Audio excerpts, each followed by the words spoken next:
యావత్ ప్రపంచం తలదించుకునే ఘటన ఏదైనా ఉందంటే అది కాల్ మనీనే అన్నారు వైసీపీ అధినేత జగన్. ఈ వ్యవహారంలో చంద్రబాబు, ఆయన మంత్రులు, ఎమ్మెల్యేలు, ఎమ్మెల్సీలు డబ్బులు ఉన్నాయని మండిపడ్డారు. అధిక వడ్డీకి ఇవ్వమని ఆశ చూపి ఆ తర్వాత కట్టలేకపోతే మాన ప్రాణాలతో సిగ్గు లేకుండా ఆడుకుంటున్నారని విరుచుకుపడ్డారు. ఈ కేసులతో సంబంధం ఉన్న వారిని కఠినంగా శిక్షించాలని డిమాండ్ చేశారు జగన్. కాల్ మనీ చివరకు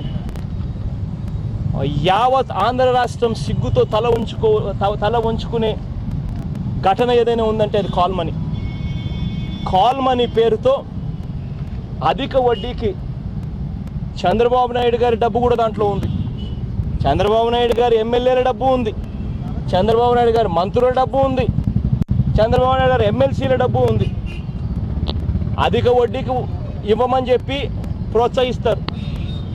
ఆ అధిక వడ్డీ కట్టలేని పరిస్థితిలో ఉన్న మహిళలు కట్టలేకపోతే చివరికి వాళ్ళ మాన ప్రాణాలతో కూడా సిగ్గు లేకుండా ఆడుకున్నారు. పోలీసులు రేడ్ చేస్తే ప్రెమిసెస్లో 200 వీడియో టేపులు దొరికాయి. ఆడవాళ్ళను అసభ్యంగా ఉన్న టేపులు 200 టేపులు పైగా. అంటే వాళ్ళను అదే వృత్తిలోనే నెట్టి బలవంతంగా వాళ్ళతో కొనసాగించాలి, వాళ్ళ అప్పులు తీసుకున్న పరిస్థితిని ఎక్స్‌ప్లాయిట్ చేయాలి అని చెప్పి దుర్మార్గమైన ఆలోచన.